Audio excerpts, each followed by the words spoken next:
నీకున్నదా ఇతరులకు పాలివ్వడములో, కష్టాల్లో ఉన్న వారికి, సంఘ కార్యక్రమాలలోనికి వారు సత్క్రియలు, ఔదార్యం అంటే ధారాళముగా ఉదార స్వభావంతో ఇచ్చేవారుగా ఉండునట్లుగా వాళ్ళకి ఆజ్ఞాపించు తిమోతి. ఎఫెసీ సంఘానికి రాసిన ఉత్తరం ఇది. సో కనుక దేవుని వాక్యము ఆ రీతిగా చెప్తుంది. కాబట్టి మొదటి పాయింట్ ఏంటంటే, బర్నబా, ఈవేళ మనం నేర్చుకునేది, బర్నబా ఇచ్చేవాడిగా ఉన్నాడు. సంఘము అభివృద్ధి చెందాలంటే, పరిచర్య ముందుకెళ్ళాలంటే మనం ఎలా ఉండాలి చెప్పండి. సో దేవుని వాక్యం ఏం చెప్తుందంటే, మీరు సత్కార్యాలు, ధనవంతులైన వారు ఈ రీతిగా చేయండి. మేము పేదవారం సార్, ఏం పర్వాలేదు, మా దగ్గర 10 రూపాయలు ఉన్నాయి, ఆ 100 రూపాయలే మీరు దేవుని కొరకు ఇవ్వండి, దేవుడు మిమ్మల్ని ఆశీర్వదిస్తాడు. ఇచ్చేవారిని దేవుడు విడిచిపెట్టడు, వారికి సమృద్ధిగా ఇస్తాడు.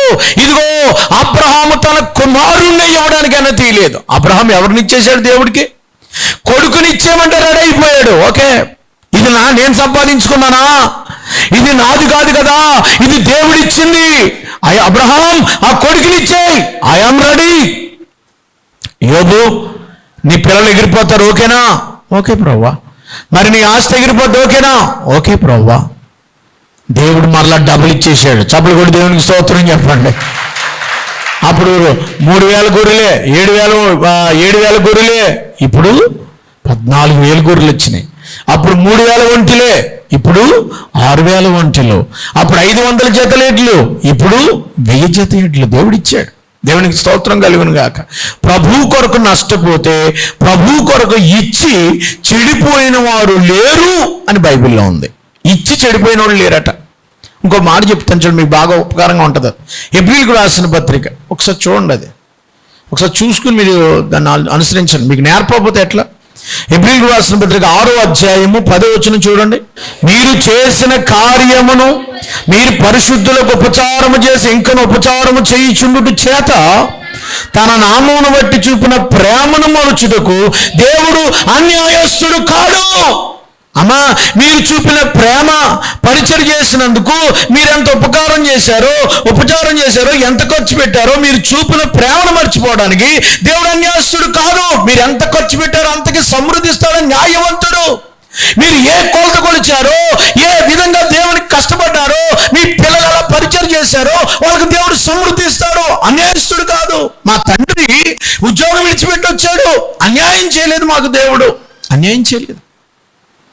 ఆయన ఉద్యోగం విడిచిపెట్టి వచ్చాడు, ఈ పిల్లలకి పెళ్లిళ్ళు ఎలాగ అవుతాయి, వీళ్ళు ఎలా ఎక్కడ బతుకుతారు ఈ 5గురు, అసలు ఈ సేవ నిలబడుతుంది అనుకున్న వాళ్ళు చాలా మంది ఉన్నారు. కానీ దేవుని ప్రణాళిక మీరు అన్యాయస్తుడు కాదు. మనం వద్దన్నా కూడా మీరు హాయిగా తింటారా మీ పిల్లలని చెప్పి ఉంటాడు మా తండ్రికి దేవుడు. దేవునికి స్తోత్రం కలుగును గాక. గట్టిగా రండి, దేవుని స్తోత్రం చెప్పాలి. ఓ పిసిన స్తోత్రంలో కూడా ఇవ్వట్లేకపోతున్నారు, అది కూడా పిసినారుతనమే. ఎందుకమ్మా అంత పిసినారుగా చెప్తున్నారు? చెప్పు, ధారాళంగా చెప్పు. హల్లెలూయా, గట్టిగా. మన చేతులు ఎలా ఉండాలండి? మొదటి పాయింట్ ఏంటమ్మా? హల్లెలూయా. అమ్మా, ఇదే మొదటి పాయింట్ ఇవాళకే. దేవునికి స్తోత్రం కలుగును గాక. సాహు భారతి అనే ఒక ఆవిడ పిఎస్ స్వామి గారిని కలవడానికి వచ్చిందట. అర్ధరాత్రి మీటింగ్ అయిపోయాక పాస్టర్ గారిని కలిసి ఆయన, ఏమ్మా ఎందుకు వచ్చామంటే, నేను ఇలాగ ఒరిస్సా బోర్డర్ అన్నది పుట్టంగి అనే గ్రామం అన్నాడు. మరి ఎందుకు వచ్చామంటే, మా ఊర్లో మీటింగ్లు పెట్టాలండి. మీటింగ్లా? మీ ఊర్లో పాస్టర్ గారు లేరంటే, మా ఊర్లో చర్చి కానీ పాస్టర్ గారు కానీ లేరండి. అలాగా? అయితే మరి ఇప్పుడు ఏం చేయమంటావు? మీటింగ్లు పెట్టాలండి, మీ డేట్గా. నా డేట్ కావాలా? మీటింగ్లు అంటే ఏంటి అనుకుంటున్నావు? భోజనాలు ఉంటాయి, భోజనాలు ఎడతావా? లేవా? కాదు, భోజనాలు ఎట్టాలండి అయ్యారు, లేకపోతే ఎలాగంటే కూటం ఉంటుందంట. ఎన్ని రోజులమ్మా? 3 రోజులండి. 3 రోజులు భోజనాల కంటే ఎంత అవుద్దో తెలుసా? నీకేమన్నా తెలుసా అసలు?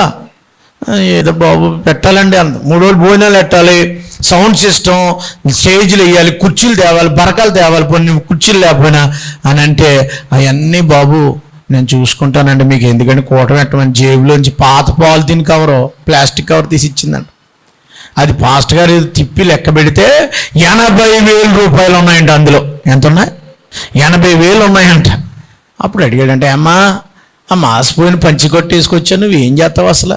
ఆ చీర కట్టు అది చూస్తే నీ తల కూడా సరిగ్గా దూకోలేదు, నువ్వేం చేస్తావమ్మంటే, అయ్యా నేను కాకినాడలో 4 అపార్ట్మెంట్లో పనిచేస్తానండి, ఓ ఇంట్లో పాచి పని చేస్తానండి, ఓ ఇంట్లో అంట్లు కడుగుతానండి, ఓ ఇంట్లో బట్టలు ఉతుకుతానండి. వాళ్ళు కొంచెం ముద్దు పెట్టేస్తారండి, వాళ్ళు ఒక 3,000 వాళ్ళు ఒక 5,000 ఇస్తారండి. ఆ డబ్బులన్నీ దాచానండి. మా ఊరు మారాలని సువార్త చెప్పండి అని అన్నదట. ఈ 80,000 ఇది అక్టోబర్ నెలలో ఇచ్చిందట. ఏప్రిల్ నెలలో కూటమి పెట్టండి వేసవికాలం.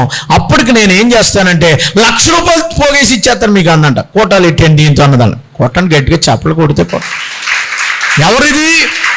భారతమ్మ, సాహు భారతి, ఒక బ్రాహ్మణ కులస్తులు చెందిన ఆవిడ. దేవునికి స్తోత్రం కలుగును గాక. ఎప్పుడైతే పాస్టర్ గారు అలాగన్నారో, ఈ డబ్బు నా దగ్గర ఉంచకమ్మా, మీ పాస్టర్ గారి దగ్గర ఉంచమని ఆ కాకినాడలో పాస్టర్ గారికి అప్పచెప్పేస్తే అప్పుడు ఆవిడ వ్యాన్ కట్టుకుని ఆ సంవత్సరం డేట్లు ఇస్తే అక్కడికి వెళ్ళి ఈ ఊరోళ్ళందరినీ పోగేసేసిందంట.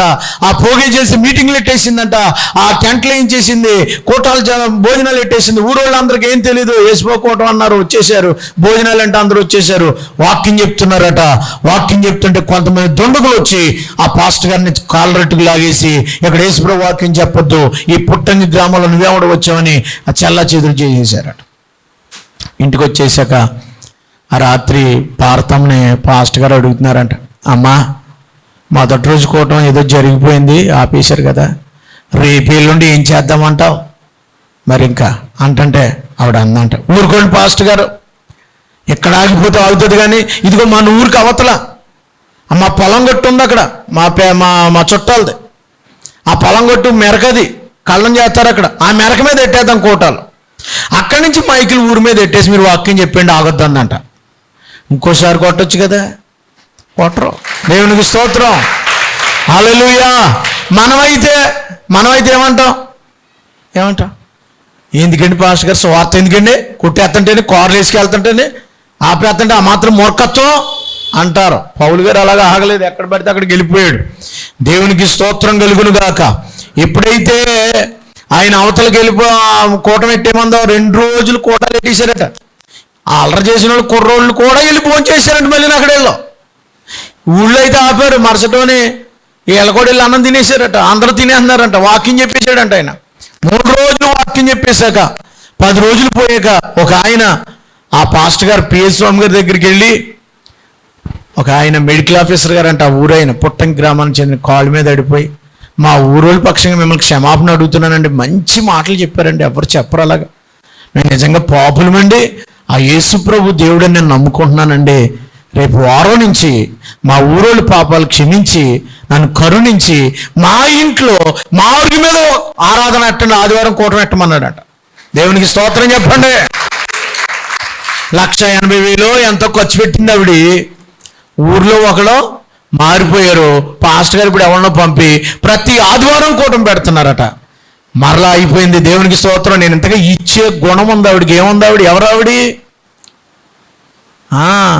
భారత ఎవరావిడ అంటున్నాను. ఏం పని చేద్దామా? ఎవరావిడ ఏం పని చేద్దే? అది మనం ఏదో ఆవిడకంటే బెటరే కదా.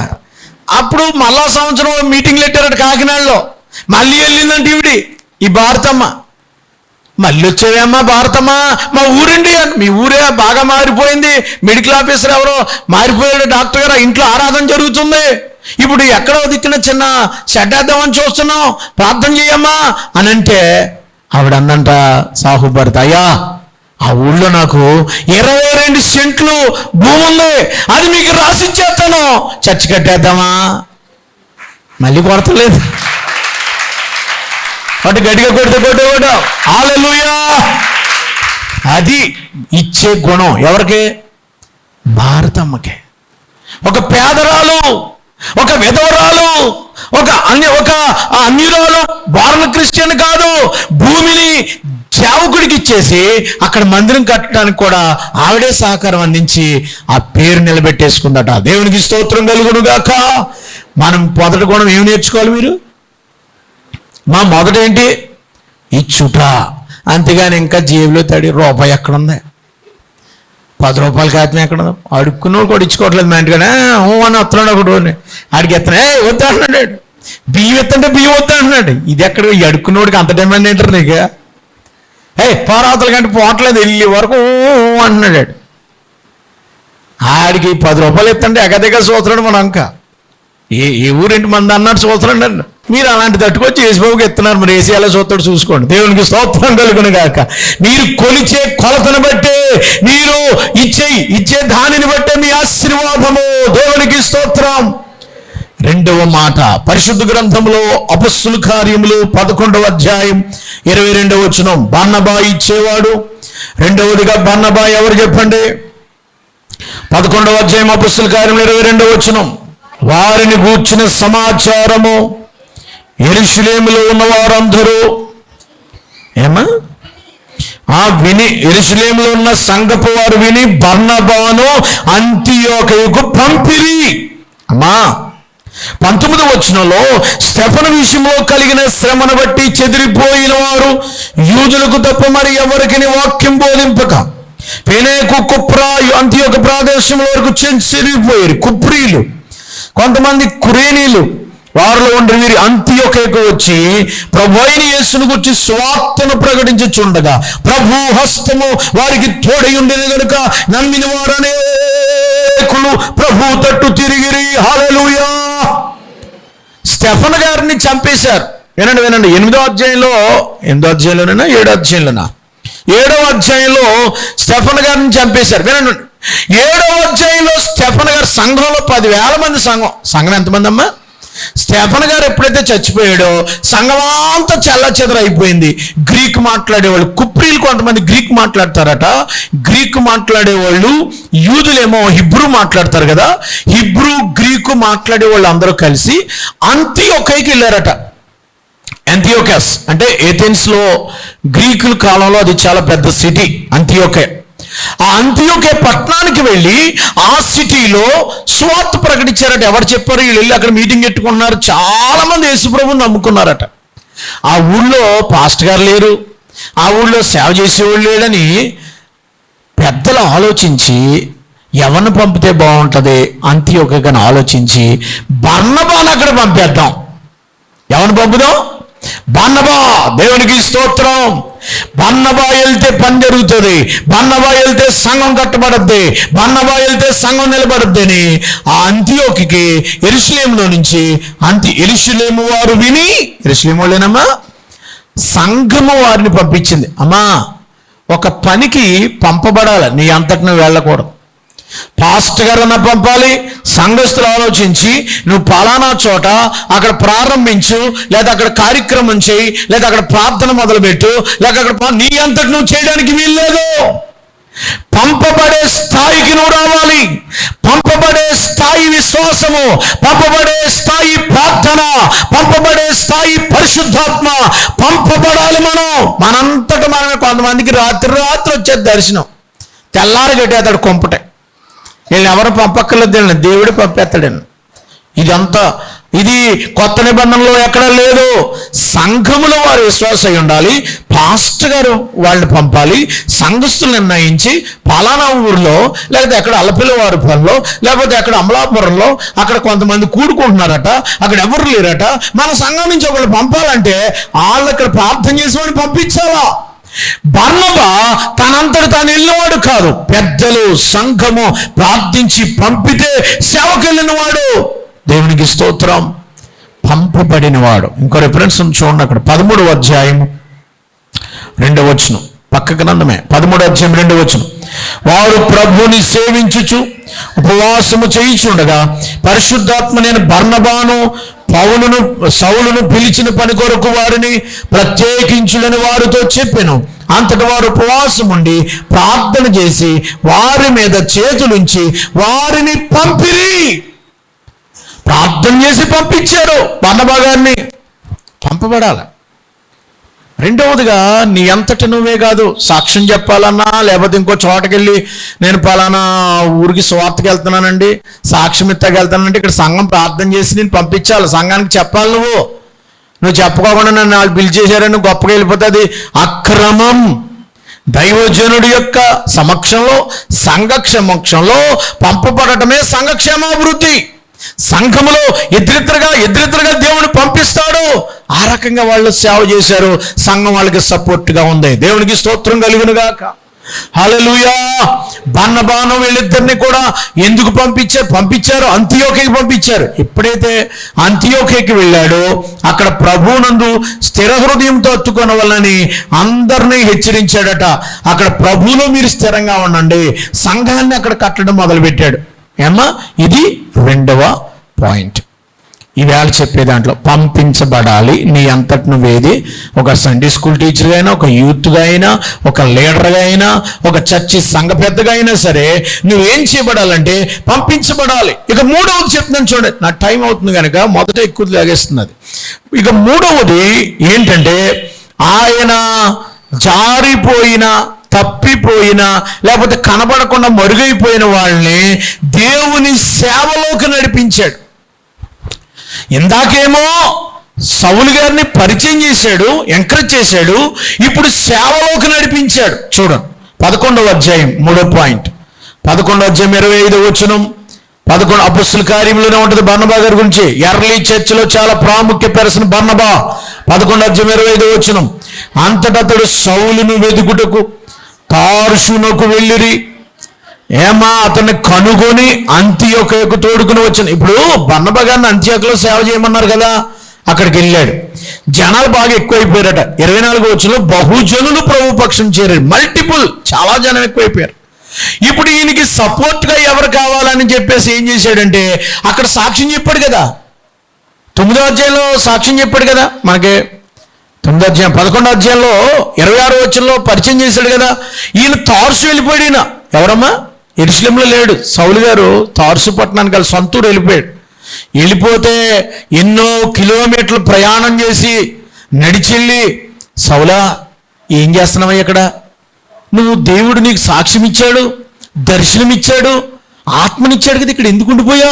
రా, బోల్భానంద రావయ్యా రా అని తీసుకొచ్చేసి అంతియోకియలో అతని దగ్గర పెట్టుకున్నాడు. ఈయన కూర్చున్నాడు. పౌలు గారిని మాట్లాడు, నీ జ్ఞానం ఉంది, నీకు మంచి తెలివి ఉంది, గ్రీక్ మాట్లాడతావు, నీవు రోమీయుడు, నీవు మంచి పౌరుషం కలిగినోడు, రోషం కలిగినోడు, నువ్వు నిలబడు, నీకు తోడు ఉంటాను నేనని ఈయనకు 10 నిమిషాలు చెప్పి ఆయనకు అరగంట ఇచ్చేసి ఇవ్వడాడు. ఇక వీళ్ళిద్దరూ కలిసి అంతియోకియలో సేవ చేయడం మొదలుపెట్టారు. ప్రభువులోకి, ప్రభు పరిచర్యలోకి ఒకరిని లాక్కొచ్చాడు. దేవునికి స్తోత్రం కలుగును గాక. అమ్మా, నీ జీవితంలో ఒకరినైనా లాక్కొచ్చాను ఉందా? తప్పిపోయిన వారిని, చెదిరిపోయిన వారిని ఎందుకు మానేశావు? ఏదో పాస్టర్ గారు అన్నారనే మానేశావా? మన తండ్రి, ఆత్మీయ తండ్రి ఆ మాత్రం అండా గద్దించడా? బాబు తిట్టేస్తున్నారు, బాబు పాస్టర్ గారు అత్త మాట అన్నారు అనుకో, మానేయకూడదు. గద్దింపులు నీకు ఆశీర్వాదకరం. నన్ను ఎవరు పట్టించుకుంటారు? నేను ఎవరు పట్టించుకోవట్లేదు. పౌలు గారిని ఎవరు సంఘం పట్టించుకోలేదు, పెద్దలు పట్టించుకోలేదు. అలాంటి పౌలు గారిని లాక్కొచ్చి జుట్టట్టుకు లాక్కొచ్చినట్టుగా పక్కకు తీసుకొచ్చి పెట్టాడు. అంటే ఎంత ప్రేమ కలిగినాడో. తప్పిపోతున్న వాళ్ళని, దూరం అయిపోతున్న వాళ్ళని ఎక్కడున్నాడో వెతుక్కు తీసుకొచ్చాడు. వేదాకి యేసుప్రభు ఎందుకు వచ్చారండి? నశించిన వారిని వెదకి రక్షించడానికి వచ్చాడు. ఇతరుల కొరకు వెదకాలి. నిజమైన విశ్వాసం అయితే, ఆత్మపుండాలు అయితే, మన సంఘం అభివృద్ధి అవ్వాలనుకుంటే ఎవరు రావట్లేదు వాళ్ళ దగ్గరికి వెదకాలి, వాళ్ళని హెచ్చరించాలి, వాళ్ళని ప్రోత్సహించాలి. ఎందుకు వెనక్కి వెళ్ళిపోతున్నావు? కమాన్, పట్టుకొచ్చాడంతే, ప్రభువులోకి తీసుకొచ్చేశాడు. ఎంత గొప్ప సంగతి! పేతురు గారు చేయలేని పని, సంఘ పెద్దలు చేయలేని పని ఈ బర్నబా గారు చేశాడండి. అసలు పౌలు గారు ఎంత సేవ చేశాడండి? ఎంతలా లాక్కొచ్చాడు ఇతన్నా. ఎక్కడో సొంతూరులో ఆ డేరాలు కుట్టుకునేవాడు మనోడు. ఎవరో పౌలు గారి పని డేరాలు కుట్టుకోవడం, ప్రార్థన చేసుకోవడం. ఇదే నీ ప్రార్థన, ఈ డేరాలు రా, సేవ చేయి, దేవుని పని చేయలేవు, నీకు మంచి సాక్ష్యం ఉందయ్యా. చూడండి, ఇప్పుడు వీళ్ళిద్దరూ కలిసి ఎప్పుడైతే జాయింట్ కుదిరిందో, ఈ బర్నబా గారేమో ప్రార్థన ఒక రకంగా సౌలు గారి కంటే, పౌలు గారి కంటే పెద్దోడు బర్నబా గారు. బర్నబా గారు పాటలు పాడటం, ప్రార్థన చేయడం, సౌలు గారిని లెగ్గొట్టడం చేశాడు. ఆ ఊళ్ళో అంతియోకియ అంత గ్రీకులు, అప్పుడు ఇంకా క్రిస్టియన్స్ అనిపించలేదు. చూడండి, ఫస్ట్ నేమ్ 26వ వచనం చూడండి. అందరూ చదవాలి. 26వ వచనం, 11వ అధ్యాయం 26వ వచనం, అపొస్తలుల కార్యములు. వారు కలిసి ఒక సంవత్సరం అంతయు సంఘములో ఉండి బహుజనులకు వాక్యం బోధించిరి. మొట్టమొదట అంతియోకేలో శిష్యులు క్రైస్తవులనబడిరి. దేవునికి స్తోత్రం కలుగునుగాక. వాళ్ళు ఏమనబడ్డారంటే, మొట్టమొదట సంఘంలో క్రిస్టియన్స్ అనే పేరు పేతురు గారిని బట్టి రాలా, క్రిస్టియన్ అనే పేరు అపొస్తలుని బట్టి రాలా, ఎర్లీ సంఘ పెద్దలను బట్టి వచ్చింది. పౌలు గారిని బట్టి ఈ బర్నబా గారు సేవ చేస్తుంటే వీళ్ళు క్రిస్టియన్స్, క్రైస్తవులు, క్రీస్తువారు, క్రీస్తును కలిగిన వారు అని క్రిస్టియన్స్ అనే పేరు వచ్చేసిందట. అంతియోకులో మొట్టమొదటగా అంతియోకుల నుంచే క్రిస్టియానిటీ ప్రారంభించింది. క్రిస్టియానిటీకి పునాది వేసింది బర్నబా. క్రిస్టియాని యొక్క చర్చ్ ఎక్కడంటే అంతియోకేస్ చర్చ్. చాలా పేర్లు పెట్టుకుంటారు అంతియోక చర్చ్ అని. ఎందుకనంటే మొట్టమొదట అది క్రైస్తవులు అనబడ్డారు. నేను ముగిస్తున్నాను. ఇది మూడవది నేను మీకు చెప్పేది. వేళ 4వ మాట చెప్పి నేను ముగిస్తాను. 4వది ఏంటంటే ఇద్దరు కలిసి పనిచేయడం. చాలా ఈయన ఒకరిని ప్రభులోకి నడిపించడంలో ఎంత గొప్పోడంటే, ఇంకో మాట చెప్పాలి ప్రభులోకి నడిపించిన గురించి. మార్కు అని ఒక ఆయన ఉన్నాడు, మీకు తెలుసా? మార్కు గారిని కూడా తీసుకెళ్ళేవారు. ఎవరో పౌలు గారు, బర్నబా గారు కూడా తీసుకెళ్తే మార్కు సువార్త మధ్యలో ఇంటికి వెళ్ళిపోతానని వాడండి. మార్గ మధ్యలో నేను ఒకసారి ఇంటికి వెళ్ళి వస్తానని వాడు. ఇంటికి వెళ్తాం ఏంటంటే నేను ఒకసారి వెళ్ళి రావాలన్నాడు. ఈ స్వార్థ మధ్యలో ఇంటికి వెళ్ళిపోతున్న వాడిని ఒకసారి ఇద్దరికి పెద్ద గొడవ వచ్చింది. ఎవరికి? పౌలు గారికి, బర్నబా గారికి. ఒకసారి చూడండి 15వ అధ్యాయం 36వ వచనం. కొన్ని దినములు అయిన తర్వాత ఏ పట్టణములకు ప్రభువాక్యం ప్రచురించితమో ఆయా ప్రతి పట్టణంలో ఉన్న సహోదరుల ఎదుగు తిరిగి వెళ్ళి వారు అలాగున్నారో లేదో అని మనం చూతుమని పౌలు బర్నబాతో అనెను. పౌలు గారు, బర్నబా గారు అన్నారు, మనం ఆయా ఊర్లో సంఘాలు కట్టాం కదా, ఒకసారి మనం తిరిగి వెళ్ళి చూద్దామని అంటే బర్నబా 37వ వచనం, అప్పుడు మార్కు అను మారు పేరు గల యోహానుని వెంట పెట్టుకుని పోవుటకు బర్నబా ఇష్టపడిన. బర్నబా గారిని కూడా తీసుకెళ్దాం, మన కూడా కుర్రోడు నేర్చుకుంటాడు, చిన్న కుర్రోడు. మార్కు సువార్త రాశాడు కదా ఆయనే. ఈయన అన్నాడు పౌలు గారు, నేను అతను ఇష్టపడినా, అతను అసలు రానివద్దు, ఎందుకంటే అది మధ్యలో తిరిగి వెళ్ళిపోయాడు. వచ్చినోడు వెనక్కి వెళ్ళకూడదు కదా, వెనక్కి వెళ్ళిపోయాడట. అమ్మా ఇలా చూడండి, ఒక్కొక్కడు మధ్యలో వెళ్ళిపోతూ ఉంటాడు, ఒకడు ప్రార్థన మానేస్తూ ఉంటాడు. అలాంటి మనం వదిలేయకూడదు. 13వ అధ్యాయము అపొస్తలుల కార్యం 13వ అధ్యాయం 13వ వచనం. తర్వాత పౌలు అతనితో కూడా ఉన్నవారును వాడ ఎక్కి పోపు నుండి బయలుదేరి పంపిలీలను పెరిగేకి వచ్చి అచ్చట యోహాను వారిని విడిచిపెట్టి ఈ మధ్యలో వదిలేసాడు ఈ కుర్రాడు. సేవ కొంతమంది ఏం చేస్తారంటే పని, ఇలా చూడండి బాబు, ఇలా చూడండి, కొంతమంది ఏం చేస్తారంటే పని జరుగుతుంటుంది కదా, మధ్యలో వదిలేసిపోతాడు. ఈ వడ్డీతో వదిలేసిపోతాడు. ఆడు పని చేయడాడు అక్కడ ఎట్టకండి అక్కడ. కొంతమంది ఆలయం తుడిసి మధ్యలో చేద్దాం మనిషి. అలాంటి వాడికి పని చెప్పడం అనవసరం అని మనం అనుకుంటాం. పౌలు గారు కూడా అదే అన్నాడు. అలాంటి వాడు మార్కు గారిని తీసుకురావద్దు, మార్కు అసలు పని చేయడంటే. బర్నబా అవసరమైతే పౌలు గారిని వదులుకోవడానికి ఇష్టపడ్డాడు, కానీ మార్కును వదులుకోవడానికి ఇష్టపడలేదు. మార్కు చిన్న కుర్రాడు, పైకి తీసుకొచ్చి ప్రార్థన నేర్పించాడు, కానీ అతను మార్కు సువార్త రాశాడు ఏకంగా. దేవునికి స్తోత్రం. బర్నబా ఎలాంటి వాడంటే దిగజారిపోతున్న వాళ్ళని, వెనక్కడిపోతున్న వాళ్ళని, అందరూ చేదరించిన వాళ్ళని తీసుకొచ్చి నిలబెట్టేవాడే బర్నబా. దేవునికి స్తోత్రం. ఇది 3వ పాయింట్లో చేర్చాలి, ఇందాక అది మిస్ అయిన టైం అయిపోతుందని. 4వది ఏంటంటే వారు కలిసి పని చేశారు. ఇద్దరు కలిసి పని చేయాలండి. ఏమండే, ఏదన్నా జరుగుతుంది కానీ ఇద్దరు కలిసి పని చేయడం చాలా కష్టం. ఇద్దరు కలిసి ఉండలేరు. అన్నదమ్ములు ఇద్దరే కలిసి ఉండట్లేదు. ఇద్దరు కలిసి పని చేయటం. అమ్మ ఇద్దరు కలిసి ప్రార్థన చేయగలరా? ఇద్దరు కలిసి ఎప్పుడైతే వాళ్ళు ఇద్దరు కలుస్తారో అది చాలా ఆశీర్వాదకరంగా ఉంటుంది. ఎక్కడైనా నామాన్ని 2-3 కూడుకుని ఉంటారో వారి మధ్యలో దేవుడు ఉంటానన్నాడు. ఇద్దరు కలిసి పనిచేయడం చూడండి. రిఫరెన్స్లు ఇచ్చి ముగించేస్తాను. పరిశుద్ధ గ్రంథంలో అపొస్తలుల కార్యములు 11వ అధ్యాయము 26వ వచనం. వారు కలిసి అమ్మ ఏం చేశారంట? సంవత్సరం అంతా సంఘంలో ఉండి కలిసి పనిచేశారంట. ఇద్దరు కలిసి. నేను ఇద్దరు పాస్టర్లు కలిసి పనిచేయడం ఎక్కడ చూడలేదు. పడదలకే కలిసి పనిచేసే వాళ్ళని అక్కడ చూశాను. మొన్న లాస్ట్ ఇయర్ వెళ్ళాను, ఆ మహాసభలకు వెళ్ళాను. ఇద్దరు కలిసి పనిచేస్తున్నారు. వాళ్ళు ఇద్దరు ఎంప్లాయీసే కలిసి నడిపిస్తున్నారు. కలిసిపోవడం. బర్నబా పౌలు కలిసి పనిచేశారు. ఎలా కలిసారు చూడండి పరిశుద్ధ గ్రంథంలో. అపొస్తలుల కార్యములు 14వ అధ్యాయం 11వ అధ్యాయము 30వ వచనం. అలాగున చేసి బర్నబా సౌలు అని వారి చేత పెద్దలకు దాన్ని పంపిరి. బర్నబా సౌలు ఇద్దరు పేర్లు ఎక్కడ కలిసి ఉంటాయి? మరలా 13వ అధ్యాయం 4వ వచనం. 13వ అధ్యాయం 4వ వచనం ఏముందమ్మా? బర్నబా 3వ వచనం. బర్నబా సౌలు కలిసి కుప్రాకు వెళ్ళిరి. 13వ అధ్యాయం 43వ వచనం. బర్నబా సౌలు పౌలు కలిసి ఏం చేశారమ్మా? వారు బర్నబా పౌలు వాళ్ళిద్దరు కలిసి ఎక్కడ చూసినా కలిసి ఉంటారు వాళ్ళు. 15వ అధ్యాయం 35వ వచనం, 15వ అధ్యాయం 22వ వచనం, 12వ అధ్యాయం 25వ వచనం. మీరు ఇన్ని వచనాల్లో ఉన్నాయి. బర్నబా పౌలు, బర్నబా పౌలు, బర్నబా పౌలు ఇద్దరు పేర్లు రాశారు అక్కడ. కలిసి పనిచేశారు వాళ్ళు. సంఘములో ఇద్దరు కలిసి ఉండాలా, ఇద్దరు ఐక్యతతో ఉండాలా, కలిసి ప్రార్థన చేయడం, కలిసి దేవుడు ఇద్దరిద్దరిని వెళ్ళమన్నాడు, కలిసి వెళ్ళడం, కలిసి దేవుని స్తుతించడం, కలిసి దేవునితో గడపడం, కలిసే అనుభవంలోకి వద్దాం. చివరిగా 5వది ఏంటో తెలుసా? దేవుని కొరకు హింస పొందిన వారు. వివరించను, ఇక మళ్ళీ ఇంకోసారి చెప్పను కాబట్టి రెఫరెన్స్ ఇచ్చి వదిలేస్తాను.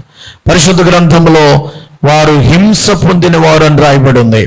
13వ అధ్యాయం 50వ వచనం. పౌలు బర్నబా గారు ఏం చేశారట? హింస పొందారట అక్కడ. ఇదిగో బర్నబాకు, సౌలునకు బర్నబాకు హింస కలుగు చేసిరి. వారు తమ ప్రాంతంలో వెళ్ళగొట్టారు.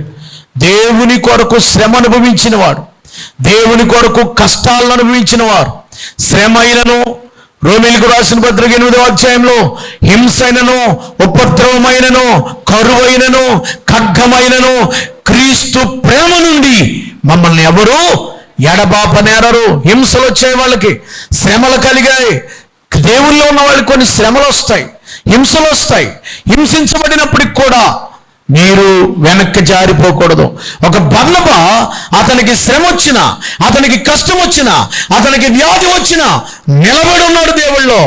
శ్రమ వచ్చినప్పుడు, కష్టం వచ్చినప్పుడు సంఘంలో నిలబడేవాడే అసలు సిసలైన విశ్వాసి. ముగిస్తున్నాను. 5 విషయాలు. మొదట, అతడు ఉదార స్వభావం కలిగిన వాడు. రెండవదిగా పంపబడినవాడు. మూడవదిగా ఎవరు చెప్పండి? అతను మూడవదిగా, రెండవది ఎవరు? పంపబడినవాడు. మూడవది సేవలోనికి పౌల్ని వెతికి నడిపించినవాడు. నాలుగవదిగా అతడు ఎవరు చెప్పండి? కలిసి పనిచేసేవాడు. 5వదిగా హింసించబడినప్పటికీ కూడా దేవుని కొరకు నిలబడినవాడు. తలలో ఉంచండి, ప్రార్థన చేసుకుందాం.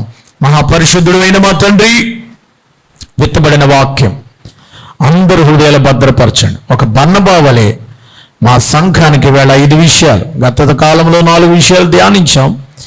ఈ వారం 5 విషయాలు మేము వివరించబడ్డాయి. ఎత్తబడిన వాక్యం అందరూ హృదయాలు భద్రపరచండి.